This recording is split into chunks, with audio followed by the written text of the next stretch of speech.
حضرت ابراہیم اور آگ کی کرامت۔ ایک زمانہ تھا جب دنیا شرک اور بت پرستی میں ڈوبی ہوئی تھی۔ لوگ پتھروں کے بنے ہوئے بتوں کو خدا سمجھ کر پوجتے تھے۔ ایسے ماحول میں اللہ تعالیٰ نے حضرت ابراہیم علیہ السلام کو حق کی آواز بنا کر بھیجا۔ حضرت ابراہیم نے اپنی قوم کو اللہ ایک ہونے کا پیغام دیا۔ اب فرماتے، یہ بت نہ سنتے ہیں، نہ بولتے ہیں، نہ تمہیں نفع دے سکتے ہیں، نہ نقصان، پھر تم انہیں کیوں پوجتے ہو؟ قوم نے اب کی بات ماننے کے بجائے دشمنی شروع کر دی۔ ایک دن حضرت ابراہیم نے موقع پا کر تمام بت توڑ ڈالے، صرف سب سے بڑا بت چھوڑ دیا۔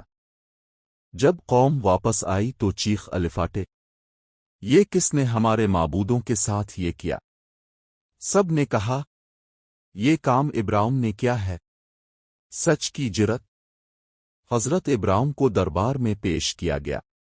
پوچھا گیا، کیا تم نے ہمارے بت توڑے ہیں؟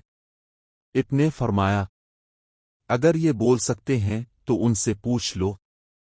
قوم لاجواب ہو گئی، مگر غرور نے سچ قبول نہ کرنے دیا۔ آگ میں ڈالنے کا فیصلہ۔ بادشاہ نمرود نے حکم دیا، ابراہیم کو زندہ آگ میں جلا دو۔